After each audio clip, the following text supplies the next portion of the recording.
Secunderabad JBS bus stand దగ్గర cantonment board అధికారులు కూల్చివేతలను చేపట్టారు. కంటోన్మెంట్ ల్యాండ్లో కొన్ని సంవత్సరాలుగా దుకాణాలను పెట్టుకుని జీవనోపాధిని కొనసాగిస్తూ వస్తున్నారు. పలుసార్లు నోటీసులు ఇచ్చినప్పటికీ దుకాణాలను ఖాళీ చేయలేదు. కంటోన్మెంట్ బోర్డు అధికారులు తెల్లవారుజామున జేసీబీలతో వచ్చి కూల్చివేతలు చేపట్టారు. భారీ బందోబస్తు మధ్య నిర్మాణాలను కూల్చివేశారు అధికారులు. ఈ నెల 17న రక్షణ శాఖ మంత్రి రాజ్నాథ్ సింగ్ రాబోతున్నారు.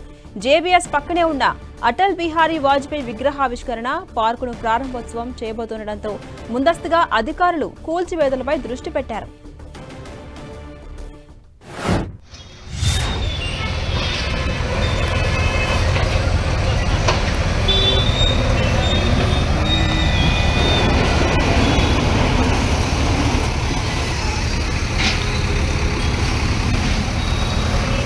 సికింద్రాబాద్ జేబీఎస్ బస్టాండ్ దగ్గర కంటోన్మెంట్ బోర్డు అధికారులు ప్రస్తుతం కూల్చివేతలను చేపట్టారు. అప్డేట్స్ మా ప్రతినిధి రాముడు అందిస్తారు. రాముడు,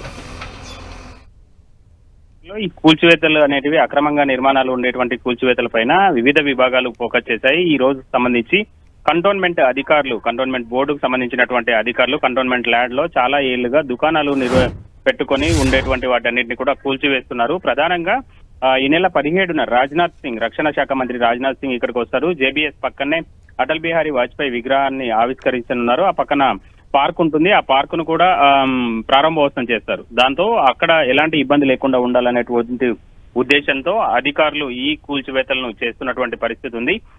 వాటన్నింటినీ కూడా కంటోన్మెంట్ సీఈఓ మధుకర్ నాయక్ దగ్గరుండి వాటన్నింటినీ కూల్చివేతలన్నింటినీ కూడా పర్యవేక్షిస్తున్నారు. చాలా కాలంగా వాళ్ళకు నోటీసులు ఇస్తూ వస్తున్నాం, అయినా కూడా వాళ్ళు ఖాళీ చేయకపోవడంతో ఈ రోజు ఉదయం పోలీస్ బందోబస్తుతో వచ్చి వాటన్నిటిని కూడా కూల్చివేసినటువంటి పరిస్థితి ఉంది. ప్రధానంగా అక్కడ పార్కు డెవలప్ చేయడం, అదేవిధంగా అటల్ బిహారీ వాజ్పేయి, మాజీ ప్రధానమంత్రి అటల్ బిహారీ వాజ్పేయికి సంబంధించినటువంటి విగ్రహ ఆవిష్కరణ కోసం ఏర్పాట్లు చేస్తుండడం కారణంగా వీటన్నిటిని కూడా తొలగించారు.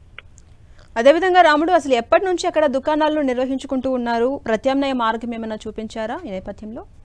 అంటే ప్రధానంగా ప్రభుత్వ ఖాళీ స్థలం కనబడితే చాలు ఎవరో ఒకరు దానిని కబ్జా చేయడం, లేదంటే సాధారణంగా కొంతమంది పబ్లిక్ నార్మల్ గా దుకాణాలు నిర్వహించుకుంటుంటారు, ఏదైనా చిరు వ్యాపారాలు చేసుకుంటున్నారు. మరికొద్ది మంది అయితే మాత్రం వాటిని కబ్జా చేసి వేరే వాళ్లకు రెంటులకు ఇచ్చి అంటే అద్దె పొందుతూ ఉంటారు. ఈ విధంగా హైదరాబాద్ నగరంలో చాలా ఎక్కువగా ఉంటుంది. అంటే ఈ రెండు అంశాల్లో ఏది అనేది మాత్రం అధికారులు చెప్పడం లేదు, కానీ వాళ్ళు చాలా ఏళ్లుగానే అక్కడ ఈ వ్యాపారాలు, చిరు వ్యాపారాలు నిర్వహించుకుంటున్నారు. దాంతో వాటన్నింటి అంటే అది ఇల్లీగల్. అప్పటికి వాళ్ళకు నోటీసులు కూడా ఇచ్చారు. ఇప్పటికీ చాలా సార్లు నోటీసులు ఇచ్చామని కూడా అధికారులు చెప్తున్నారు. దాంతో వాళ్ళు వినకపోవడంతో, అదేవిధంగా వాళ్ళు వాటిని తొలగించకపోవడంతో నేరుగా అధికారులే రంగంలోకి దిగి వాటన్నింటినీ కూడా కూల్చివేయడం జరిగింది. రైట్, థ్యాంక్ యూ రాముడు.